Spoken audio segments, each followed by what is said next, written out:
오늘 주신 하느님 말씀은 로마서 8장 18절에서 30절까지 말씀입니다. 허종년 집사님께서 봉독해 주시겠습니다. 생각하건대 현재의 고난은 장차 우리에게 나타날 영광과 비교할 수 없도다. 피조물이 고대하는 바는 하느님의 아들들이 나타나는 것이니 피조물이 허무한데 굴복하는 것은 자기 뜻이 아니요 오직 굴복하게 하시는 이로 말미암이다. 그 바라는 것은 피조물도 썩어짐의 종노릇한 데서 해방되어 하나님의 자녀들의 영광의 자유에 이르는 것이라. 피조물이 다 이제까지 함께 탄식하며 함께 고통 겪고 있는 것을 우리가 아느니라.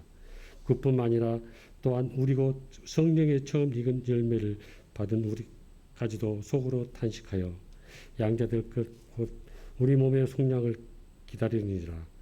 우리가 소망으로 구원을 얻었음에 보이는 소망이 소망이 아니니 보는 것을 누가 바라리요. 만일 우리가 보지 못하는 것을 바라면 참음으로 기다릴지니라. 이와 같이 성령도 우리의 연약함을 도우시나니 우리는 마땅히 기도할 바를 알지 못하나 오직 성령이 말할 수 없는 탄식으로 우리를 위하여 친히 간구하시니라. 마음을 살피시는 이가 성령의 생각을 아시나니 이는 성령이 하나님의 뜻대로 성도를 위하여 간구하심이라. 우리가 알거니와 하나님을 사랑하는 자 곧 그 뜻대로 부르심을 입은 자들에게 모든 것이 합력하여 선을 이루니라. 하나님이 미리 아신 자들 또한 그 아들의 형상을 본받게 하기 위하여 미리 정하셨으니 이는 그로 많은 형제 중에서 맏아들이 되게 하려 하심이라. 또 미리 정하신 그들을 또한 부르시고 부르신 그들을 또한 의롭다 하시고 의롭다 하신 그들을 또한 영화롭게 하셨느니라. 아멘. 오늘은 추수감사 주일입니다. 우리 단상에 이렇게 아름다운 꽃구절 해주신 우리 권사님 감사드리고요. 우리 옆에 계신 분들에게 이 모든 것이 하나님의 은혜입니다. 우리 같이 인사했으면 좋겠습니다. 이 모든 것이 하나님의 은혜입니다. 아멘. 감사하시기 바랍니다. 오늘 추수감사절이기 때문에 마땅히 감사에 대한 설교를 해야 되지만 저희들이 일주간 새벽 예배를 통해서 감사의 말씀을 이미 전했기도 하거니와 오늘 또 새로운 2024년 교회력에 따라서 조직을 정비하고 또 새로운 일꾼을 세우고 하는 그러한 일 때문에 주제를 바꾸어서 오늘 모든 것이 합력하여 선을 이루리라 하신 말씀을 가지고 하나님께서 우리에게 은혜를 부어주시기를 원합니다. 로마서 8장은 신자들의 삶을 이렇게 요약합니다. 예수님을 믿어서 하나님과 화목하게 된 신자는 이제 하나님의 영광을 바라보며 살아갑니다. 그런데 그런 신앙의 여정을 걷는 구체적인 과정은 고난이라는 그릇 속에 준비되어 있다. 하나님은 예수 그리스도에게도 그리하셨듯이 우리에게도 영광된 승리의 자리까지 가는 과정을 고난이라는 그러한 방법을 통해서 우리를 인도하신다라고 오늘 성경은 우리에게 말해주고 있습니다.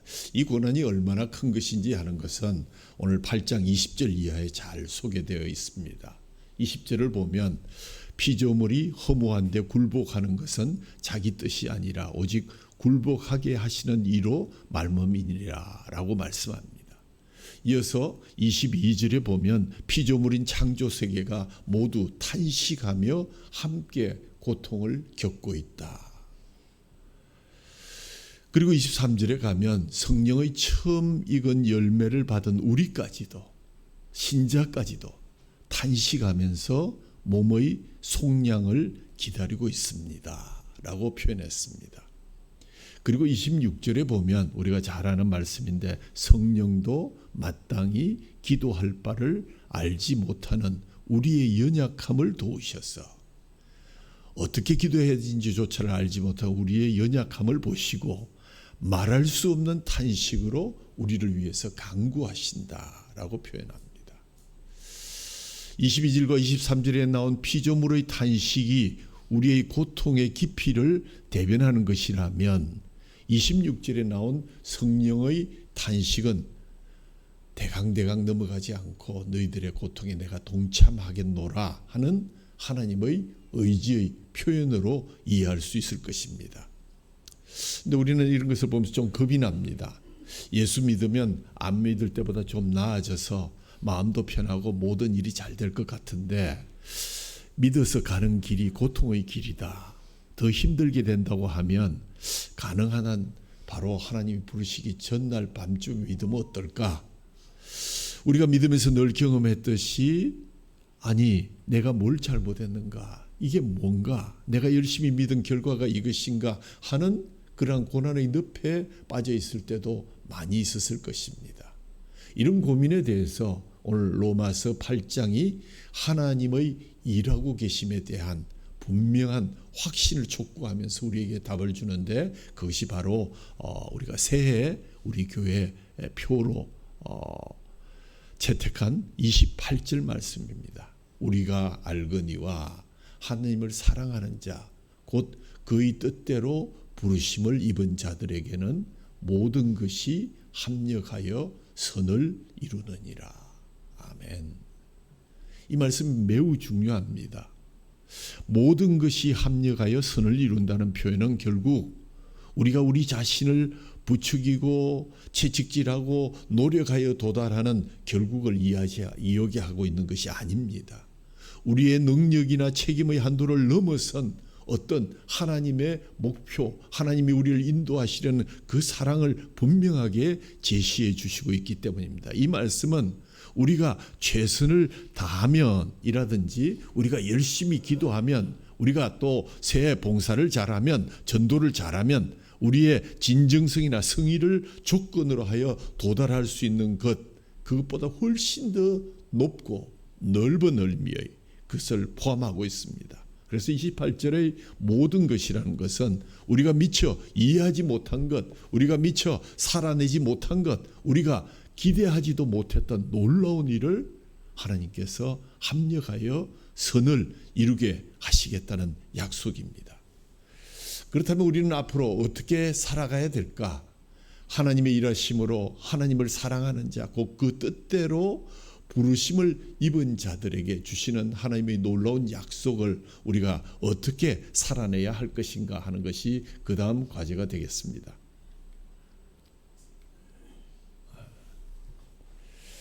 이런 차원에서 오늘 본문이 얘기하는 바를 우리가 쭉 읽어보면 특별히 그 이어지는 29절 30절 말씀 하나님이 미리 아신 자들을 또한 그 아들의 형상을 본받게 하기 위하여 미리 정하셨으니 이는 그로 많은 형제들 중에 맏아들이 되게 하려 하심이니라. 또 미리 정하신 그들을 또한 부르시고 부르신 그들을 또한 의롭다 하시고 의롭다 하신 그들을 또한 영화롭게 하셨느니라. 이 미리라는 표현에서 우리의 이해, 우리의 결단, 우리의 각오, 우리의 노력, 우리의 업적보다 훨씬 앞서는 하나님의 뜻, 하나님의 섭리가 있었음을 우리는 알게 됩니다. 우리가 한 일에 대해 보상이나 심판받는 것보다 더 큰 하나님의 의지가 나타나 있음을 우리는 알 수가 있는 것입니다. 이 하나님의 의지는 시간상으로 언제나 우리를 앞서고 있습니다. 우리가 아직 죄인 되었을 때 죽으신 예수님에서 보듯이 복음의 운명적인 승리, 운명이라면 좀 이상하게 생각할 수 있겠죠.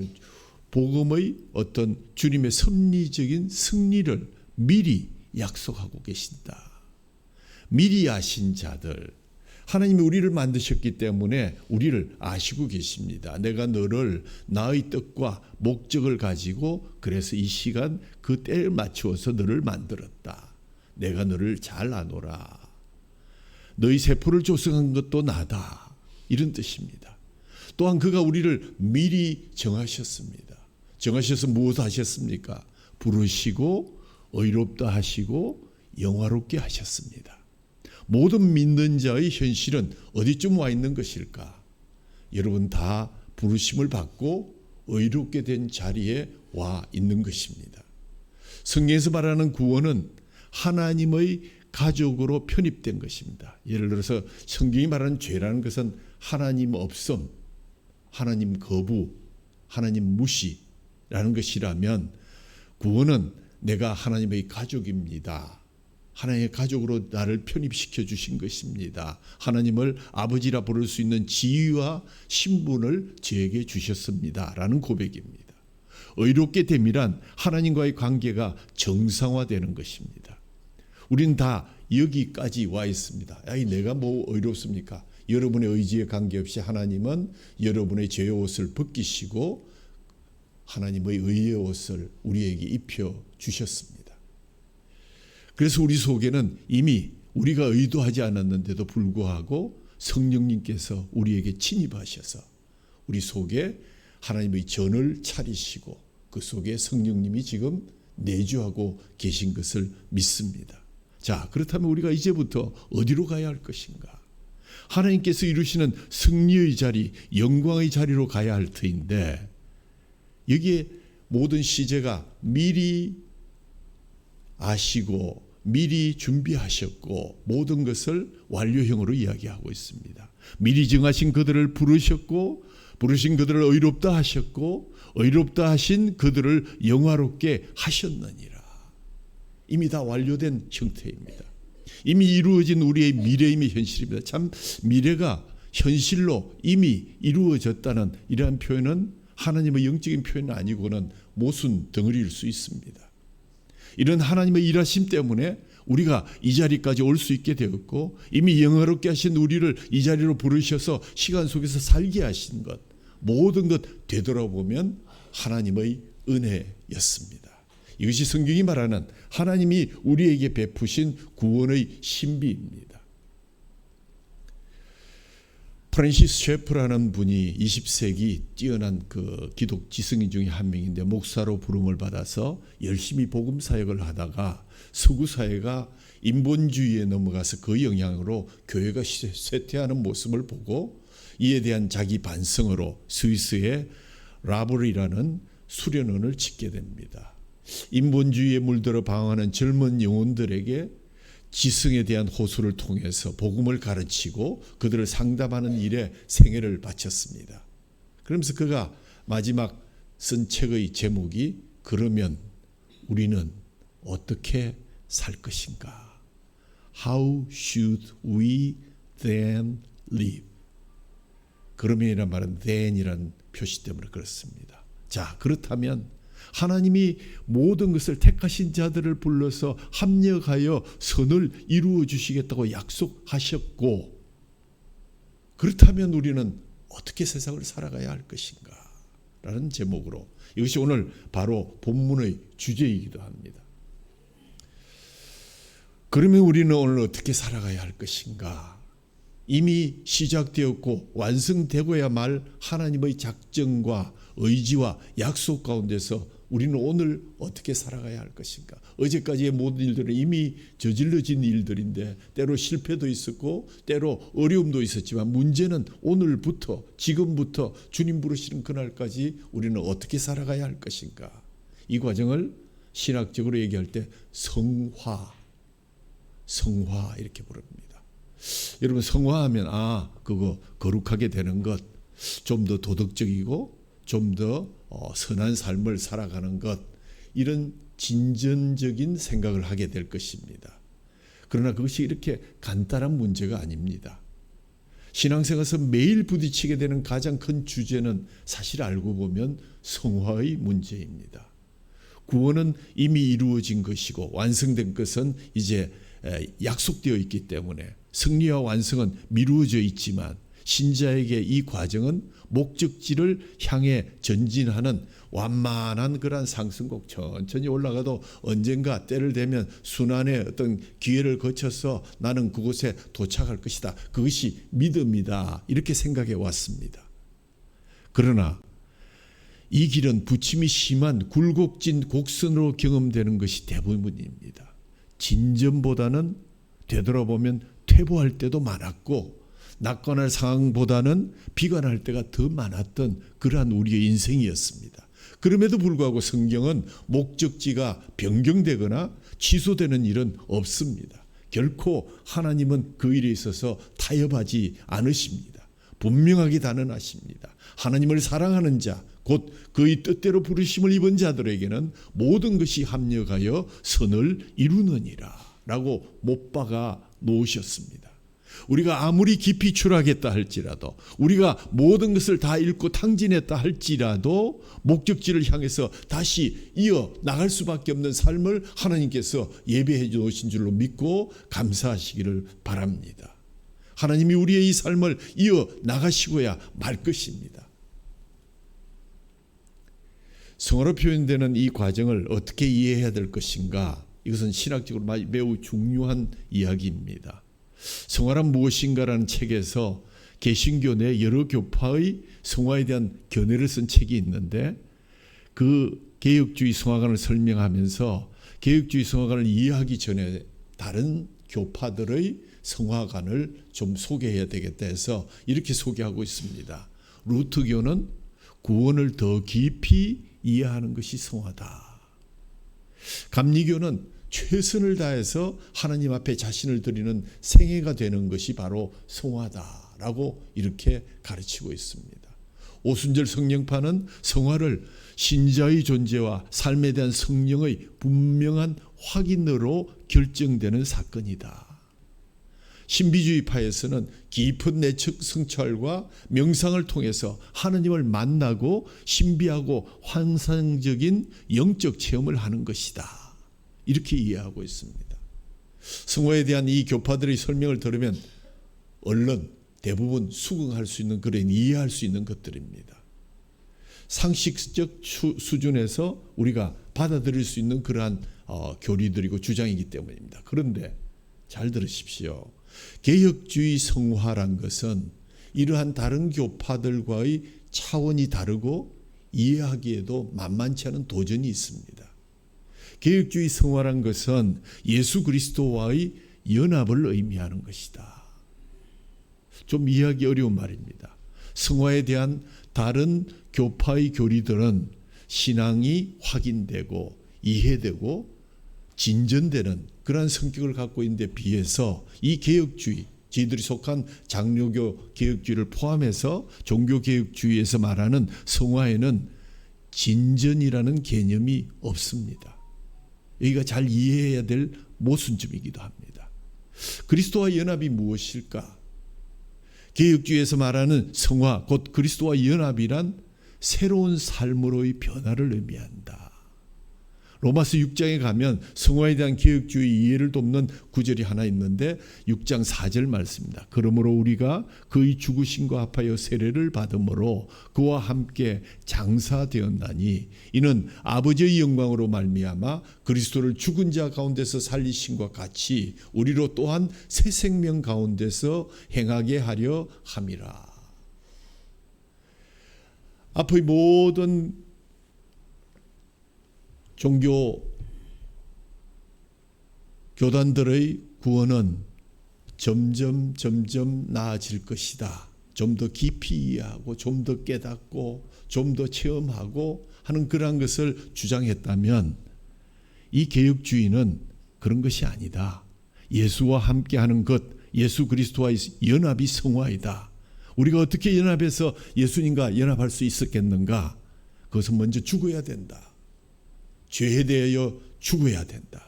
그리스도가 십자가에서 죽으심으로 우리도 죽어서 죄로 살던 존재와 신분과 지위가 완전히 소멸되었다. 그의 죽으심과 함께 죽은 우리는 그의 부활과 함께 다시 살아났다. 그래서 이제 새로운 삶을 살게 된 것이다. 이 새 삶, 이것이 바로 성화이다. 좀 더 급진적인 주장이긴 합니다. 그러나 어찌 보면 상당한 괴리가 있는, 기존 교파들과는 상당한 교리가 있는 그러한 내용이라고 할 수 있습니다. 예를 들면 우리 이장호 장로님 아드님 설기가 이번 주 토요일 날 아메리칸 버팔로 공연을 해서 저희들을 초청을 하셨는데, 성화란 것을 그러한 영화 배우나 또는 연극 배우로 이야기를 한다면 악역만 쭉 맡아오던 어떤 배우가 그 드라마를 끝내고 다른 드라마에서 아주 훌륭한 주인공, 성공한 주인공으로 출연하게 된 것이라고 생각한다면 그것이 성화에 가까운 개념이다. 무엇이 진전되었고 무엇이 성취되었느냐의 문제가 아니다. 배역이 다르고 지위가 다르고 신분이 다른 새 드라마에 참여하게 되는 것. 감독이신 하나님께서 너 이거 해 하면 어느 날 바뀌어지는 것. 그 배역과 그 사람의 본성이 바뀌어져서 이것은 어떤 행위로서 우리의 삶을 덧칠하고 하나씩 깨달아가고 고쳐가는 그러한 의미도 포함되겠지만 훨씬 더 뛰어넘는 것은 그분이 우리의 속사람의 주인공이 되시고 우리를 바꾸어서 이제 너는 이 역을 맡아야 되는 것이다. 그러니까 나 홀로 살아가고 나 홀로 모든 책임을 지다가 망하는 그런 배역을 맡고 있다가 가장 가치 있는 신비롭고 명예로운 배역을 맡아서 많은 사람들에게 선한 영향력을 끼치는 영광스러운 드라마의 주인공으로 이동했다 하는 것이 개혁교회의 성화관입니다. 로마서는 우리 5장에서 8장을 사실 다 읽어야 한마디로 이해가 됩니다. 6장 5절에 보면 만일 우리가 그의 죽으심과 같은 모양으로 연합한 자가 되었으면 또한 그의 부활과 같은 모양으로 연합한 자도 되리라. 우리가 알거니와 우리의 옛사람이 예수와 함께 십자가에 못 박힌 것은 죄의 몸이 죽어 다시는 우리가 죄에게 종노릇 하지 아니하려 함이니 이는 죽은 자가 죄에서 벗어나 의롭다 하심을 얻었습니다. 만일 우리가 그리스도와 함께 죽었으면 또한 그와 함께 살 줄을 믿노니 이는 그리스도께서 죽은 자 가운데서 살아나셨음에 다시 죽지 아니하시고 사망이 다시 그를 주장하지 못할 줄을 알미로다. 그가 죽으심은 죄에 대하여 단번에 죽으심이요 그가 살아계심은 하나님께 대하여 살아계심이니 이와 같이 너희도 너희 자신을 죄에 대하여는 죽은 자요 그리스도 예수 안에서 하나님께 대하여는 살아있는 자로 여길지어다. 로마서 6장 5절에서 11절의 긴 설교입니다. 새로운 삶을 살게 되었다는 것은 더럽게 살던 인생을 청산하고 깨끗하게 사는 정도, 새로운 옷을 갈아입는 정도, 또 어떤 성형 수술을 통해서 내 얼굴을 고치는 것 정도의 변화를 의미하는 것이 아니라는 것입니다. 도덕적 종교적 차원에서 비교하지 말고 존재와 지위라는 차원에서 비교하고 변화를 생각해야만이 비로소 성화를 이해할 수 있다는 것이 오늘 사도 바울의 주장입니다. 빌립보서 4장 13절에 우리가 내게 능력 주시는 자 안에서 내가 모든 것을 할 수 있느니라. 우리는 모든 말씀을 자신에게 이로운 부분만 따서 외우는 경향이 참 많이 있죠. 뭐 꼭 나쁜 습관은 아닙니다만 오늘 내게 능력 주시는 자 안에서 내가 모든 것을 할 수 있다. 빌립보 교회 성도들이 옥에 갇힌 바울을 위문하러 갔습니다. 바울은 그들에게 고맙다고 인사를 하면서 덧붙입니다. 내가 궁핍한데 너희들이 도와줘서 고맙다는 것이 아니다. 나의 공고함을 너희가 돌아봐줘서 고맙다고 하는 것도 아니다. 내가 너희들에게 고마워하는 이유는 너희가 그리스도의 사랑에 동참하였기 때문이다. 나는 모든 일에 일체의 비결을 다 배웠다. 나는 궁핍하거나 풍부하거나 아무래도 좋은 경지까지 왔다. 왜? 내게 능력 주시는 자 안에서 나는 무엇이든지 할 수 있기 때문이다.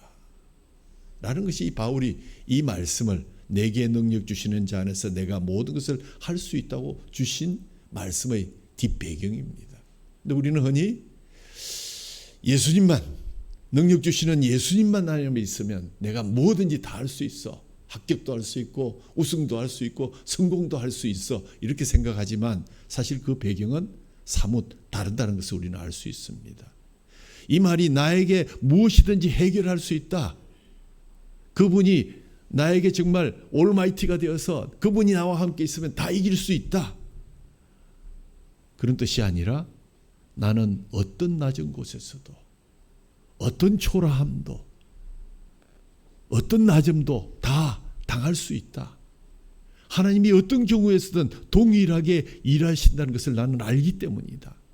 풍부함 속에서도 일하실 수 있는 것을 궁핍함 속에서도 여전히 우리에게 주시고, 형통함 속에서 하실 수 있는 것을 공고함 속에서도 여전히 할 수 있다는 것을 알기 때문에 나는 모든 것을 하나님의 손에 맡기고 내게 능력 주시는 그분이 계시다면 나는 모든 것을 다 참고 견디고 이기고 승리할 수 있다라는 그러한 뜻입니다. 그러므로 우리는 어떤 무대에 어떤 시간에 하나님이 세워주시면 거기에 주인공일 뿐입니다. 나를 책임지는 것은 작가요 감독이신 하나님이십니다. 그분이 함께 하시는 나는 무슨 꼴을 당해도, 심지어 내가 여기서 정말 간음하는 그러한 역할을 한다 할지라도, 심지어 내가 죽는다 할지라도 그것은 문제가 아니다. 나 그것 견뎌낼 수 있다. 왜? 그 연극 끝나면 하나님께서 나를 불러서 하나님이 약속하신 새하늘과 새 땅으로 나를 데리고 갈 것이기 때문이다. 여러분, 오늘 전부 연극의 배우가 되시기를 바랍니다. 영화의 주인공이 되시기를 바랍니다. 왜 하필 이때, 왜 이 길교회에서 내가 오늘 집사로, 권사로, 또 장로로, 목사로 세움을 받았는가? 많은 사람들에게 박수받고 많은 사람들에게 명예를 과시할 수 있도록 하기 위해서 받은 것 아니다. 어떤 것이라도 내가 모든 것을 할 수 있는 것은 내게 능력 주신 분이 계시기 때문에 나를 낮추셔서 나를 이용해서 주님이 높아지는 그 모든 일에도 나는 다 견뎌내고 할 수 있다. 이런 고백이 오늘 이 빌립보 4장 13절의 진정한 뜻이 될 것입니다. 그렇습니다. 여러분은 주인공일 뿐입니다. 나를 책임지는 것은 작가이신 하나님이십니다. 그분이 함께 하시는 나는 무슨 꼴을, 무슨 승부를 당해도 나는 할 수 있어야 되고 할 수 있습니다. 이왕이면 좀 좋은 자리, 이왕이면 좀 멋있는 자리. 가끔 그런 생각하죠. 야, 저 사람은 잘생겨서 늘 부잣집에서 주인공 역할을 하니까 잘 먹게 되고 기분이 좋겠다. 그 일정 춘몽입니다. 잠시 돌아와서 집으로 돌아오면 때로 설거지도 해야 되고 라면도 먹어야 됩니다. 자, 세 번째로 오늘 이 말씀은 조금 이렇게 이해하기에 따라서 어려워질 수도 있지만, 오늘 우리가 내년도 한 해 표 모든 것이 합력하여 선을 이루는 것, 그것에 대한 우리는 어떻게 살아야 되는가 하는 것을 바라보면서, 자, 마지막으로 이제 이런 의미에서 역사와 인생은 그저 공허한 어떤 반복이다. 그래서 공전을 계속할 수도 있다. 헛바퀴가 돌릴 수도 있다. 그러나 때가 되면 다 끝이 난다 하는 그런 막연한 것이 아니라는 것을 우리는 미국을 만든 책 25라는 책을 쓴 토마스 C. 포스트라는 문학평론가가 25명의 미국 작가와 그들이 쓴 작품을 소개하면서 이들의 문학과 정신으로 미국이 어떤 영향을 받았는가 분석한 그 책의 후기에 이런 말이 나옵니다. 문학과 독서의 효과는 발전적인 것이 아니다. 단지 누적적이다. 다시 한번 들어보십시오. 문학과 독서의 효과는 발전적이지 않다. 그것은 단지 누적적이다. 발전하는 것이 아니라 누적된다고 하는 것, 얼마나 귀한 표현인지요. 그것이 바로 성경에 나와 있는 표현입니다.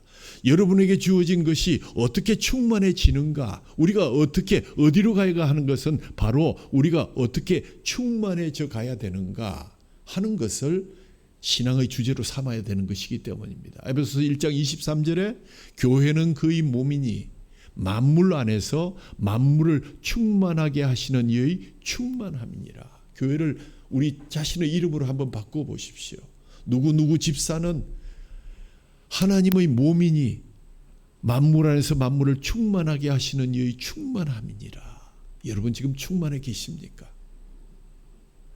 이전보다 발전했다 이런 것 아니라 내가 지금 주께서 우리에게 보내주신 주님의 영으로 인해서 내가 충만해 있습니까?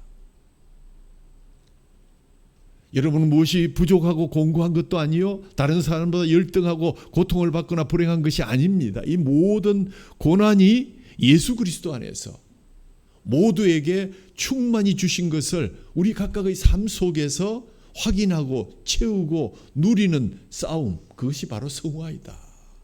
성화의 길을 잘 걷는 사람은 주께서 주신 그 놀라우신 충만히 주신 것들을 우리의 삶 속에서 우리의 무대 속에서 그 시간에 적절하게 확인하고 채우고 누리는 삶이 바로 성자의 삶이요 성도의 삶이요 바로 그것이 성화의 과정이다.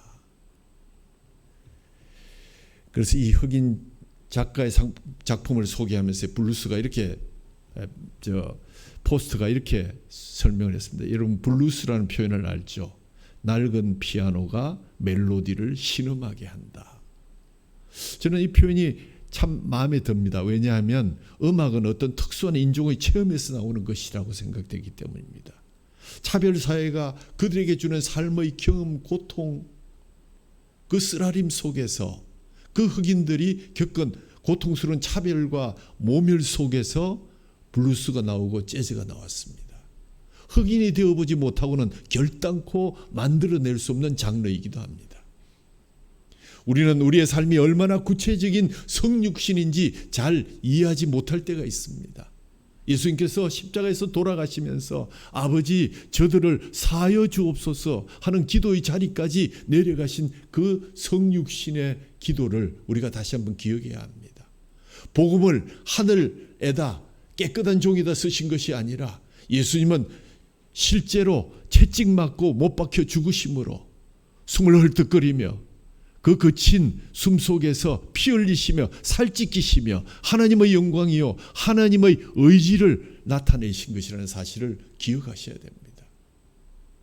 그런데 우리는 몸소 살아내어 확인하려 하지 않고 말로 때우고 주문으로 때워서 내가 잘 살았다 라고 생각하는 착각을 가질 때가 얼마나 많은지, 오늘부터 우리 길교회 성도들을 비롯한 이 방송을 들으시는 모든 분들이 성화라는 것은 직접 몸소 살아내려는 것인데, 그것을 살아내기 위해서는 성령님의 역사가 필연적이다. 성령이 도우시지 않으면 불가능하다. 그러니까 우리가 자연히 성령님께 매달릴 수밖에 없고 성령의 충만한 역사를 추구할 수밖에 없는 것입니다. 우리 인생은 우리가 얼마만큼 이해하고 믿음을 가지고 사느냐에 따라 예술이 되기도 하고 푸념이 되기도 합니다. 분노가 있고 비명을 지르고 있다는 것은 아직 성화에는 멀었다. 내가 얼마나 억울한 것을 설명하려고 막 돌아다니시는 분들인데 그러지 마십시오. 하나님 다 알고 계십니다. 하나님께 주저리 기도를 엮어서 만들 필요도 없습니다. 주님, 나는 죄인입니다. 주님, 이 일을 어떻게 이해해야 되겠습니까? 부족한 나의 지혜를 용서해 주시고 주님 친히 찾아오셔서 모욕을 당하시고 친히 피 흘렸다는 사실을 기억하게 하여 주십시오. 합력하여 선을 이룬다는 것은 엄청난 하나님의 은혜의 약속입니다. 하나님 말씀하시기를 내가 결단코 타협하지 않겠다. 기어코 모든 것이 다 유익하게 되게 하겠다 하는 하나님의 우리에 대한 약속입니다. 모든 것이 합력하여 선을 이루리라. 대망이라는 유명한 작품 여러분이 잘 아시죠? 도쿠가와 이에야스가 이런 말을 남겼습니다. 이 말씀 읽으면서 철로 역정이 생각나는데, 인생은 무거운 짐을 지고 먼 길을 떠나는 것과 같다. 마음대로 되는 일이 없다는 것을 우리는 잘 안다면 굳이 불만할 필요가 있겠는가? 인생이 그렇습니다. 성경은 하나님을 사랑하는 자 곧 그의 뜻대로 부르심을 입은 자들에게 모든 것이 합력하여 선을 이룬다고 하시는데, 우리는 무거운 짐을 지고 그 말씀을 한 귀로 듣고 한 귀로 흐리고 있습니다. 사랑하는 성도 여러분, 웃으시기 바랍니다. 명예롭게 사시기 바랍니다. 복음이 복음인 이유와 십자가 능력인 이유를 잘 알고 그렇게 살아내시기를 바랍니다. 오늘 이 로마서 5장에서 8장 거기에 정말 중요한 개념은 5장에 돌아가면 많이 확인해 볼 수가 있습니다. 1절에서 그러므로 우리가 믿음으로 의롭다 하심을 받았으니 우리 주 예수 그리스도로 말미암아 하나님과 화평을 누리자. 믿음으로 의롭다 하심을 받았으니 하나님과 화평을 누리자. 우리의 현재를 말하고 있는 것입니다. 2절에서 아직 오지 않은 영광을 언급하면서 또한 그로 말미암아 우리가 믿음으로 서 있는 이 은혜에 들어감을 얻었으며 하나님의 영광을 바라고 즐거워하느니라. 아직 오지 않은 이 영광은 누구도 취소하거나 변경하거나 방해할 수 없습니다. 그러니 우리가 즐거워해야 하는 것이 마땅하지 않느냐고. 그리고 3절에서는 다만 이뿐 아니라 우리가 환난 중에도 즐거워하나니 이는 환난은 인내를, 인내는 연단을, 연단은 소망을 이루는 줄을 알미로다 하여 영광스러운 미래로 나아가는 과정인 현실을 하나님의 고난이라는 방법, 그 길로 인도하신 것을 우리에게 설명해 주고 있습니다. 그리고 5절에 가면 소망이 우리를 부끄럽게 하지 아니하면 우리에게 주신 성령으로 말미암아 하나님의 사랑이 우리 마음에 부음바 됨이니. 아무리 어려워도 아무리 힘들어도 고난의 길을 할지라도 그것이 축복을 향한 목적이 있고 우리에게 복 주심을 위한 것이므로 주님께서 성령을 함께 보내주셨고 우리의 하나님의 사랑이 우리 마음에 부음이 되고 충만하게 되기 때문에 너무 걱정할 필요 없다. 아둥바둥 살았던 지나간 시간들을 한번 되돌아보라. 그것 때문에 큰 효과를 얻었느냐? 일반 사람들보다 더 째째하게 살지 않았느냐?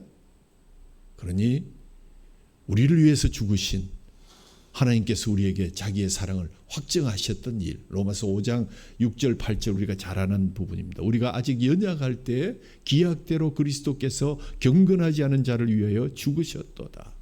의인을 위하여 죽는 자가 쉽지 않고 선인을 위하여 용감히 죽는 자가 혹이 있거니와 우리가 아직 죄인 되었을 때 그리스도께서 우리를 위하여 죽으심으로 하나님께서 우리에 대한 하나님의 사랑을 확증해 주셨습니다. 그리스도께서 죽으신 것은 완료된 과거입니다. 우리는 이미 성화의 길에 들어왔고 결국 영화의 길에 이르게 될 것입니다. 그것을 방해할 수 있는 것은 아무것도 없습니다. 그러니까 다시 묻습니다. 이제 2024년도 어떻게 살 것인가? 성경은 잘 살아라고 그럽니다. 도대체 어떻게 살아야 잘 사는 것인가? 그렇게 쉬운 얘기는 아닙니다. 기독교에서 잘 살아라는 얘기는 책임 있게 의미 있게 살아라. 하나님의 자녀라는 명예를 알고 살아라. 너희의 삶이 하나님의 성실한 손에 있고 그러니 넉넉하게 살아라. 걱정 말고 울어라. 삶은 마음껏 향유하고 누리라. 그리하여 너의 눈물로 이웃의 발을 닦아주고 너의 향유로 온 공동체가 아름다운 향유에 취해서 함께 예배할 수 있도록 하라. 이어지는 9절 10절 말씀 그러면 이제 우리가 그의 피로 말미암아 의롭다 하심을 받았으니 더욱 그로 말미암아 진노하심에서 구원을 받을 것이니 곧 우리가 원수 되었을 때 그의 아들의 죽으심으로 말미암아 하나님과 화목하게 되었은즉 화목하게 된 자로서는 더욱 그의 살아나심으로 말미암아 구원을 받을 것이니라. 하나님은 우리가 그분을 외면했고 하나님 생각을 조금도 하지 않았을 때도 당신의 아들을 주실 정도로 은혜를 베푸신 분이었는데 하물며 우리가 이제 그를 믿고 그 영이 우리 가운데 있다면 우리에게 무엇을 아끼겠는가? 왜 우리는 근심하는가? 그뿐 아니라 이제 우리로 화목하게 하신 우리 주 예수 그리스도로 말미암아 하나님 안에서 또한 즐거워해야 마땅하다는 것이 사도 바울의 결론의 말씀입니다. 우리의 구원을 주도하시는 분은 하나님이십니다. 예수님을 보내주셔서 십자가를 지게 하셨고 성령님을 보내주셔서 이러한 사실이 믿어지게 하셨고 또한 우리가 육신을 따라 살지 않도록 날마다 우리를 도우시며 우리에게 카운셀링을 하시고 그렇지만 우리의 목도 있습니다. 우리는 항상 빚진 자의 심정으로 은혜의 선물을 귀히 여기고 우리의 몸의 행실을 죽여야만 합니다. 정도 욕심도 십자가에 못 박고 예수님을 본받아 살아서 또 죽어가야 합니다. 바울은 나는 날마다 죽노라고 고백하지 않았습니까? 바울이 날마다 죽는다면 우리는 초마다 죽어야 마땅한 인간이 아닐까 그런 생각도 해봅니다. 우리가 성령을 따라 살면 고난도 받지만 현재의 고난은 뭐라 그랬습니까? 장차 우리에게 나타나실 영광과 비교할 수도 없는 것이다. 언젠가 온전한 몸의 구속을 경험하고 속량을 경험하면서 이 구원은 우리의 개인적인 문제만은 아닙니다. 전 우주적인 문제입니다. 모든 피조물이 오늘 성경에 읽었지만 하나님의 구원을 고대하고 있습니다. 그런데 피조물들이 고대하는 것은 하나님의 아들이 나타나는 것이 아니라 하나님의 아들들이 나타난다. 그 중에 우리를 맏아들이 되게 하려 하심이라. 하나님의 자녀들, 이들은 모두 하나님의 백성을 뜻하는 것입니다. 하나님의 아들이신 예수 그리스도를 믿음으로 양자의 영을 받아서 하나님의 자녀가 된 이들을 가리키는 것입니다. 즉 교회 공동체를 가리키는 것입니다. 하나님의 창조 질서가 회복되어서 교회가 영광의 자유를 누리는 것처럼 썩어짐의 종노릇을 하던 피조물들이 그 회복된 영광의 자유함을 함께 누리는 것을 바라고 있다고 오늘 21절에 설명하고 있습니다. 지금 피조물들의 상태는 허무한데 굴복한 것입니다. 푸른 풀과 열매 맺는 나무를 내던 땅은 지금 가시와 엉겅퀴를 내면서 신음하고 있습니다. 그러나 이것이 피조물들이 원하는 것이 아닙니다. 오직 굴복하게 하시는 이 때문에. 그래서 피조물들이 지금까지 함께 탄식하며 고통을 겪고 있습니다. 이런 의인화된 표현은 자칫하면 정령신앙에 빠질 위험이 있는 것도 사실입니다. 이것은 문학적인 표현으로 다른 피조물들에게 영혼이 있다는 것을 뜻하는 것은 아닙니다. 그렇다고 우리가 피조물들을 함부로 대해도 된다는 그러한 뜻도 아닙니다. 건전한 생태신학과 공공신학과 환경신학에 대한 논의가 필요한 것도 바로 이 때문입니다. 만물의 회복은 우리도 간절히 기다리는 바입니다. 23절 우리가 곧 성령의 처음 익은 열매를 받은 우리까지도 속으로 탄식하며 양자될 것, 곧 우리 몸의 속량을 기다리고 있는 것입니다. 그렇습니다. 만일 여러분의 인생이 이 말씀으로 답이 되지 않는다면, 내가 어떻게 살아야 되겠는가 하는 데 대해서 이 말씀이 답이 되지 않는다면 다른 답은 없을 것입니다. 여러분 마음에 들게 현실을 바꿔주는 답은 성경은 허락지 않습니다. 하나님이 뜻하시고 목적하시는 역사와 인생과 존재의 목적지가 있을 뿐입니다. 그것이 내 마음속에 명예롭지 않다, 마음에 안 든다, 감사하지 않다면 다른 답은 없습니다. 그러나 여러분이 하나님의 부르심을 받아서 예수를 믿노라고 고백했다면 그것이 얼마나 큰 하나님의 은혜이며 하나님의 성실한 의지인가. 모든 것이 하나님의 은혜임을 고백할 수밖에 없습니다. 우리 인생에 하나님의 복주심을 결과요 과정인 것이 분명하다면 여러분에게 약속된 미래도 반드시 일어날 수밖에 없을 것입니다. 그러므로 우리는 책임 있는 의미 있는 삶을 살아내야 된다.